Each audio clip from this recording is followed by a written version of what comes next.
Hi there. I'm going to review Top Gun Maverick, which is obviously the sequel to Top Gun.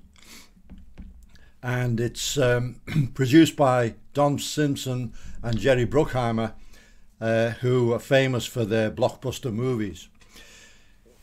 Now, the original, which came out, well, I saw it in 1986, had a lot of fans. So I'll compare the sequel to the original somewhat, and then talk about it a little bit more generally. So the first thing is it opens with almost an identical flight deck scene. And if you watch my review of the original movie, which is on here, I put a link to that flight deck scene. It's brilliant. It's the color saturation photography is amazing. The movement of the guys on the flight deck is balletic, and the music keys into it perfectly. And the new film does kind of a homage to it, but the original is much better. There is quite a bit of alpha male cockiness, banter and rivalry amongst the pilots in both movies, but I think in the new film it's a bit overdone. I think they wanted to kind of extend what they'd done in the original. There's a scene where they're playing football on the water's edge on a beach, which again reflects the original movie where there was a game of volleyball on the beach, and again doesn't come off quite as well as the original. So at the beginning of the film, Maverick, who's the world's oldest test pilot, is testing a new aircraft called the Dark Star, which the manufacturers hope to get into service, and it's potentially a Mach 10 aircraft. In the movie you don't really find out what the role would be for this aircraft, and I can't really imagine what it's going to be, because it wouldn't be very maneuverable. Lots of problems. I've read a couple of books about the designing and building of the Blackbird, the SR-71, or the Oxcart as it was codenamed, which was Mach 3.1 I think it was, and that was cutting edge at the time, materials and so on, and we haven't really advanced that far. And the human physiology problems, pressure, altitude, G-forces and so on, are still present.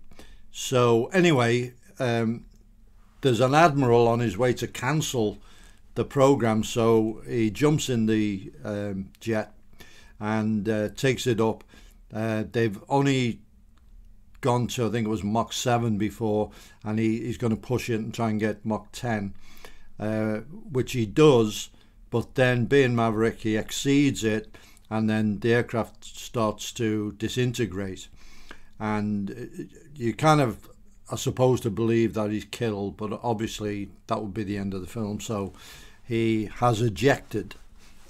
And there's a bit of a joke scene where he comes in and into a bar or a cafe, and he's in flight kit and his hair's smoking and everything, and he says, "Where am I?" and someone says, "You're on the Earth." That actually happened to an SAS freefaller, that story. So that's where that joke came from. So I think it kind of sums up the character of Maverick, that he's pushing the boundaries and he brings the whole thing crashing down, and kind of proves a point but destroys the aircraft.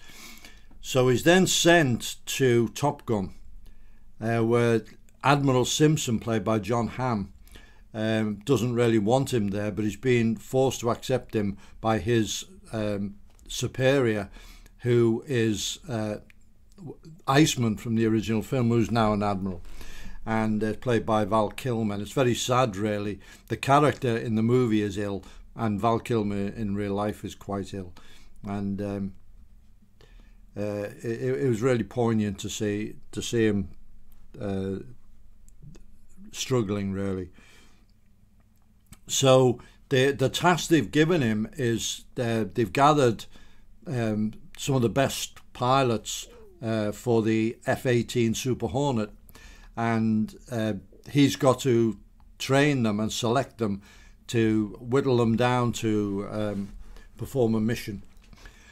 So they just think of him as this old guy in an old leather flying jacket, but he shows them all about air combat manoeuvring, turns the tables on, a little bit like John Boyd type stuff at Edwards for the USAF. Very sort of reminiscent of that, where he always comes out on top and destroys their cockiness to a certain extent. The mission is to destroy in an undisclosed foreign country, that's Russia, that destroy an underground facility, and it can only be approached down a valley, a very circuitous valley that lots of peaks and everything, because they've got to fly under the detection of SAM missile sites. And there's a concomitant attack by Tomahawk missiles on a defending airfield. Why this attack couldn't have been done by high altitude guided weapons, I don't know. But anyway, that's the plot.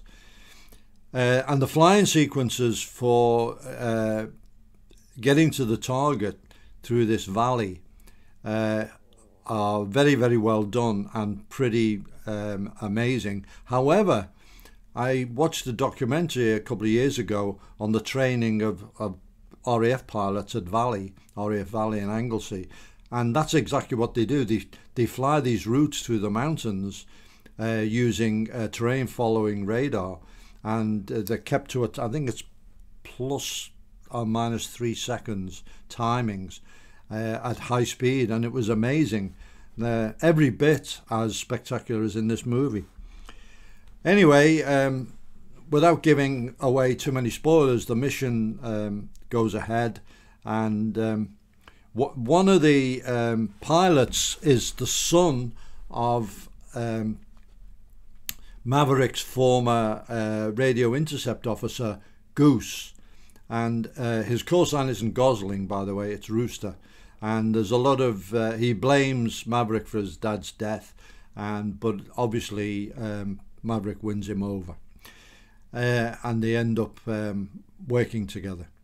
The love interest is provided by Jennifer Connelly very well, and I was glad to see they hadn't resurrected Kelly McGillis, because to say the least, time has not been kind to her.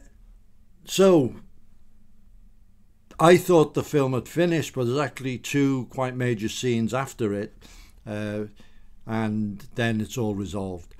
Just one thing, I don't want to give too much away, but one of the guys, Cy, I was talking to him about the film, and he said to me, would they allow them to land on a carrier with a missing nose wheel? They're landing on with an obsolete aircraft, which is not an American aircraft or from an American fleet.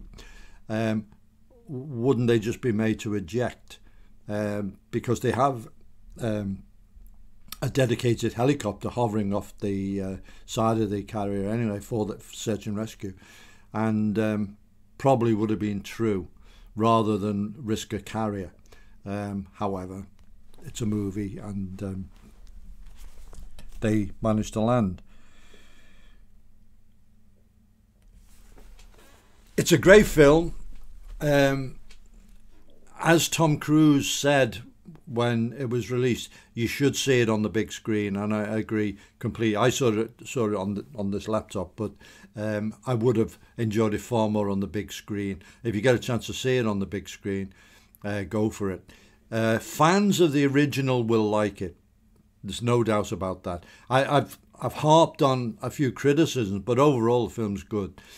But there's generations who've never seen the original, and they will enjoy it as well. They'll find something new in it, and there's a whole new audience for the Top Gun franchise out there.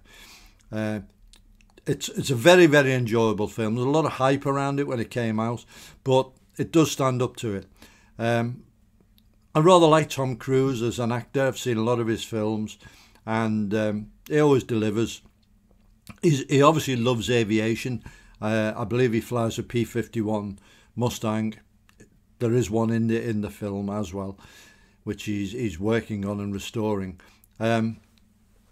If you're a fan of aviation movies, this is right up your street, and it really is every bit a blockbuster.